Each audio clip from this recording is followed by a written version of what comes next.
I, 39M, need to get this off my chest because I feel like my whole world has fallen apart. My engagement with Alice, 34F, just ended after 5 years together, and I lost not just my future wife but also our 2 dogs and what I thought would be my chance at having a family. At 39, everything feels impossible now, and I can't stop questioning all my life choices. I met Alice through my sister Sarah, 36F, at our annual family barbecue 5 years ago. Sarah and Alice had been working together at Anderson & Partners accounting firm for about 2 years and had become close friends. Sarah had mentioned Alice to me several times before, always saying how we would be perfect for each other, but I was hesitant about dating someone from her workplace. I had gone through a rough breakup the year before and wasn't really looking to date. But when I met Alice that day, everything just clicked. She was wearing this blue summer dress and had this infectious laugh that made everyone around her smile. We spent the entire barbecue talking about everything, our jobs, our dreams, our love for dogs. She told me about her golden retriever Max, who she had adopted 3 years prior, and showed me countless pictures on her phone. I remember thinking how her eyes lit up when she talked about him. We started dating soon after. Our first date was at a local dog park. She brought Max, and I brought my sister's dog since I didn't have one at the time. It was perfect because it felt so natural, just walking and talking while the dogs played. 3 months into dating, we started discussing moving in together. My friends thought it was too soon, but when you know, right? We found a perfect house to rent, a 3-bedroom with a big backyard for Max. 6 months after moving in, we adopted Luna, another golden retriever, as a companion for Max. Those first 3 years were everything I had ever wanted in a relationship. We had our routines, morning walks with the dogs, coffee together before work, weekend hiking trips. Alice would cook dinner while I did the dishes, and we'd spend evenings either watching movies or playing board games. We rarely argued, and when we did, we always resolved things before going to bed. My job as a software engineer at a large tech company kept me busy, and Alice was making great progress in her accounting career. We were both ambitious but always made time for each other. We had similar goals. We wanted to buy a house, have kids, create a stable and loving home. Alice often talked about wanting at least 2 children, saying she didn't want our kids to be only children like we both were. The problem started creeping in about 2 years ago. It was subtle at first, so subtle that I didn't even notice until it became impossible to ignore. Alice started staying late at work more often. Our morning walks became less frequent. She would say she needed to get to work early or was too tired. Our dinner conversations, once filled with stories about our day and plans for the future, became shorter and more superficial. I tried talking to her about it several times. The first few times, she blamed work stress. Her firm had taken on several new clients, and she was hoping for a promotion. I understood and tried to be supportive. I took over more household responsibilities, walked the dogs alone, and tried to make things easier for her. But even after she got the promotion she wanted, nothing changed. Last year, during our vacation in Hawaii, I proposed. I had been planning it for months, had the ring custom made, and chose what I thought was the perfect moment, sunset on the beach, just the 2 of us. She said yes, and for a moment, everything felt perfect again. That night, we talked about our future, made plans, and I thought maybe all our issues would resolve themselves now that we were taking this next step. I was wrong. The wedding planning brought out all the problems we had been ignoring. Alice wanted a huge wedding, 300+ guests, an exclusive venue, designer dress, the works. I preferred something smaller, more intimate. It wasn't just about the size though. She wanted to spend almost all our savings on the wedding, which would have meant postponing our plans to buy a house and start a family. Every discussion about the wedding turned into an argument. She would accuse me of not being excited enough about our big day, while I felt she cared more about the wedding than our actual marriage. The distance between us grew wider. We stopped doing activities together, no more hiking, no more game nights, no more cooking together. Even walking the dogs became a solitary activity for each of us. 3 months ago, I suggested couples counseling. We had a particularly bad argument about the wedding venue. She wanted this exclusive place that would have cost us nearly $50,000 just for the venue alone. When I expressed concern about the cost, she accused me of being cheap and not valuing our special day. That night, I brought up counseling, thinking it might help us communicate better. She dismissed the idea immediately, saying we were just stressed about the wedding and everything would be fine once it was over. But things didn't get better. If anything, they got worse. We barely talked except about wedding plans or household chores. Physical intimacy became rare and felt forced when it did happen. I started feeling like a roommate rather than a fiancé. The dog sensed the tension too. Luna started having anxiety issues, and Max became more withdrawn. 2 weeks ago, after another argument about wedding expenses, I finally expressed my deeper concerns. I told her I felt we were rushing into marriage when we clearly had issues to work through.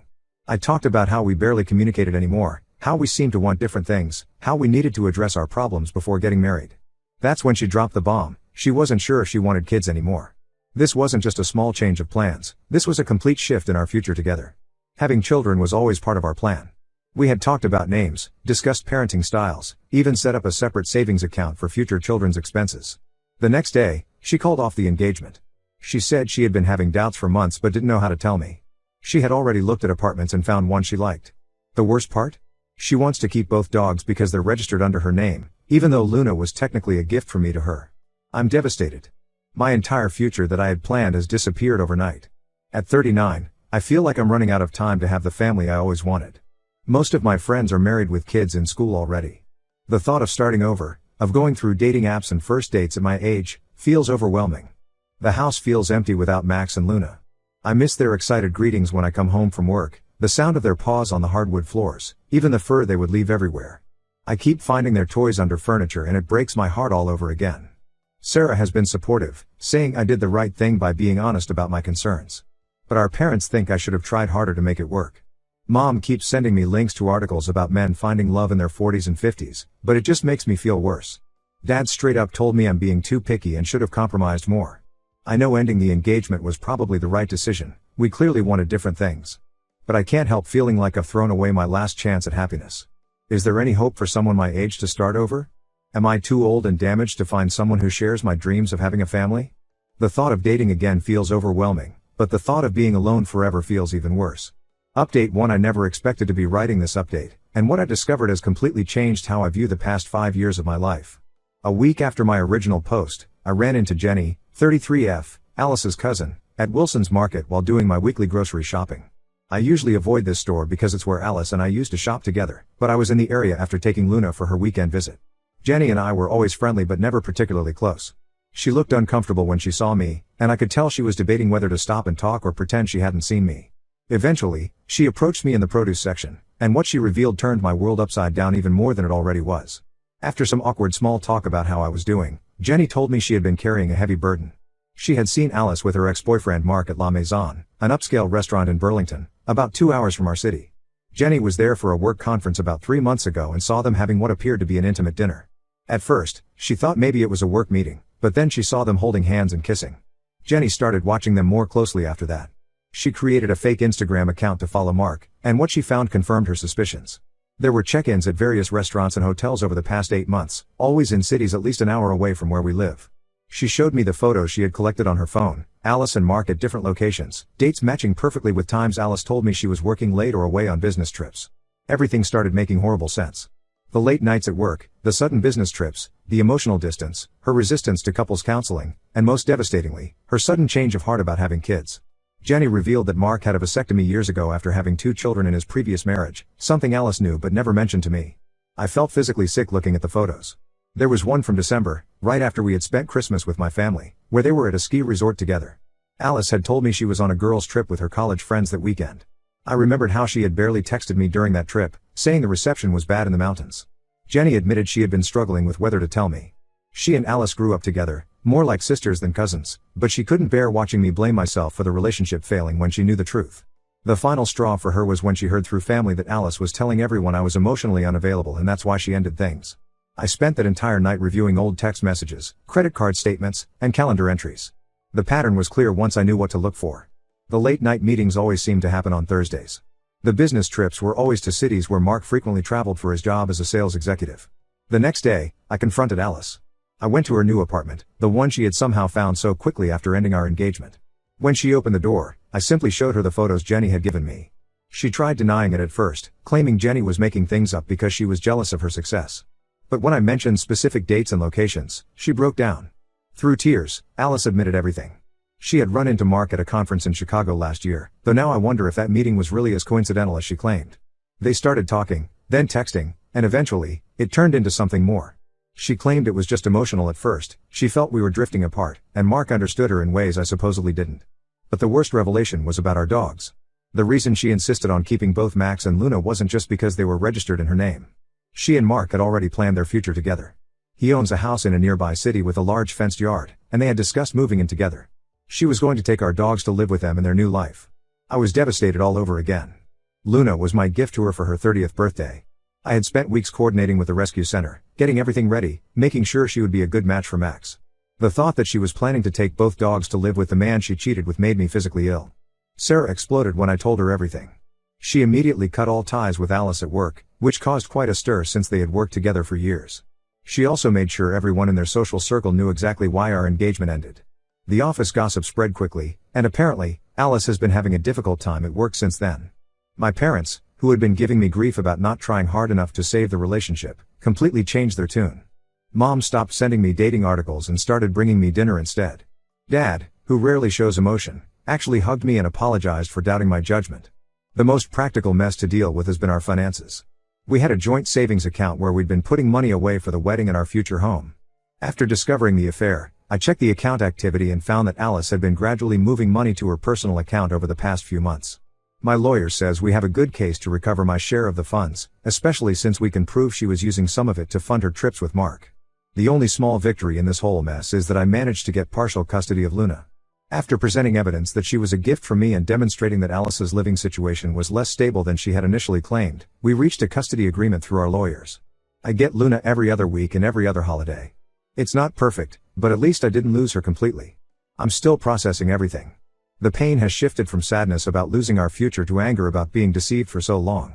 The fact that she watched me struggle to fix our relationship while actively pursuing a future with someone else makes me question everything about the past 5 years. Even our happy memories feel tainted now. Update 2: Just when I thought this situation couldn't get any more complicated, something happened that changed everything again. Last week, I received a call from an unknown number. I almost didn't answer it because I've been getting a lot of calls from Alice's family members trying to convince me to work things out. But something made me pick up, and I'm still processing what I learned. The caller was Emily, 37F, Mark's wife. Yes, you read that right, Mark is married. Emily found my number through Jenny after discovering everything about Mark and Alice's affair. Her voice was steady, but I could hear the pain in it as she explained how she uncovered everything. Emily had been suspicious for a while, but things came to a head when she found hotel receipts in Mark's jacket pocket. She started digging and discovered a second phone hidden in his home office. The phone was full of messages, photos, and emails between Mark and Alice. Emily spent a whole weekend going through everything while Mark was on another business trip. We met at a quiet coffee shop outside of town to talk. Emily brought a folder full of evidence she had collected. It was surreal, sitting there with a stranger, piecing together how our lives had been torn apart by the same people. She showed me text messages where Mark was promising Alice they would build a life together, telling her he was unhappy in his marriage and planning to leave Emily. These messages were sent on the same days he was telling Emily he was working late and sending her pictures of his empty hotel room. But the real bombshell came when Emily revealed the timeline she had uncovered. According to the messages and photos she found, Mark and Alice's affair didn't start at that conference last year as Alice had claimed. It had been going on for almost 2 years, starting well before I even proposed. Emily found photos of them together dating back to 2022, including one from a weekend when Alice told me she was visiting her sick aunt.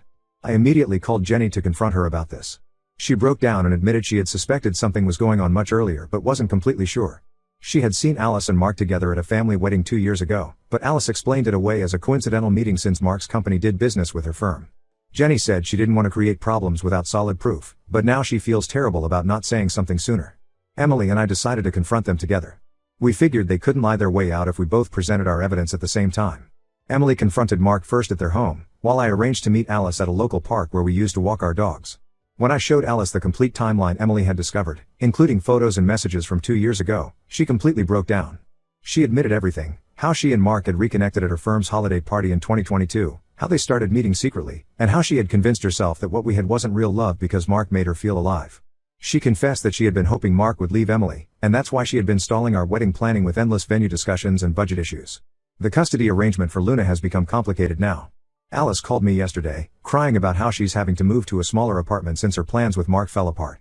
She asked if I would take Luna full-time, claiming it would be better for Luna's stability. Part of me wants to say yes immediately. I miss having Luna around full-time, and my house feels empty when she's not here. But another part of me feels angry that Alice is only doing this because her perfect plan with Mark didn't work out. Emily told me that Mark is trying to save their marriage, claiming Alice meant nothing to him and it was just a physical thing. She's not sure what she's going to do yet, but she's already contacted a divorce lawyer to understand her options. She has 2 teenage kids to think about, which makes her situation even more complicated than mine. The whole thing has left me feeling numb. I keep thinking about all the times I blamed myself for our relationship problems, all the nights I lay awake wondering what I could have done differently. Now I know that while I was trying to fix things, Alice was building a whole different life behind my back. Update 3: It's been half a year since my world turned upside down, and life has taken some unexpected turns that I never could have predicted. The biggest change is that I now have full custody of Luna. After Alice moved into her small apartment, she realized she couldn't properly care for a dog with her new work schedule and living situation. The irony isn't lost on me. I lost everything because of her choices, yet somehow ended up with what mattered most to me. Emily and I have maintained contact through all of this. What started as two people sharing their pain has evolved into an unexpected friendship. We meet every Sunday morning at the dog park. She brings her chocolate lab Cooper, and I bring Luna. Sometimes we talk about what happened, but mostly we talk about moving forward. Her divorce from Mark is proceeding, though he's still trying to convince her to give him another chance. Last month, Alice showed up at my door unannounced. She looked different, thinner, tired, not like the person I used to know. She was crying, saying she had made the biggest mistake of her life. She talked about how we could still have the family we planned, how she realized she did want children after all, how Mark had manipulated her into thinking she wanted a different life. I listened to everything she had to say, but all I felt was emptiness. The person standing at my door wasn't the woman I fell in love with 5 years ago. Maybe she never was that person. I told her I forgave her, not for her sake, but for my own peace of mind, but that there was no going back. She tried to reach for my hand, but Luna started growling, something she had never done before. Even my dog knew better than to trust her again. The dog shelter volunteering has become a huge part of my life. I go there every Saturday morning with Luna, who has become something of a therapy dog for the nervous rescues. The shelter manager even offered me a position on their board of directors, which I accepted. It gives me purpose, and seeing dogs find their forever homes helps heal something in me. Sarah set me up on a dating app before I was ready, saying I needed to get back out there. I deleted it after a week. The thought of trying to explain my story to someone new, of being vulnerable again, just feels overwhelming right now. Emily understands, she's in the same place. We joke about being each other's placeholder partners for family events, though neither of us is ready for anything more than friendship. I heard through mutual friends that Alice isn't doing well. After Mark chose to try saving his marriage with Emily, who subsequently left him anyway, Alice had a breakdown at work. She lost her job due to all the drama and her deteriorating performance. She's been trying to reach out through various family members and mutual friends, but I've maintained my distance. Some people, including my mother, have suggested I'm being too harsh, that everyone deserves a second chance. But I've learned that maintaining strong boundaries is crucial for my mental health. Luna has become my family now. We have our routines, morning runs, evening walks, weekend trips to the dog park. My house no longer feels empty with her around. I've turned one of the spare bedrooms into a home office, and the other into a personal gym. The future I plan may not be happening, but I'm creating a new one, day by day. I don't know what the future holds. Maybe I'll meet someone who wants the same things I do, maybe I won't. I'm no longer racing against some imaginary clock. Life doesn't always go as planned, but I'm learning that sometimes the unexpected path leads to better places. For now, I'm focusing on my job, my volunteer work, and giving Luna the best life possible. That's enough for me right now.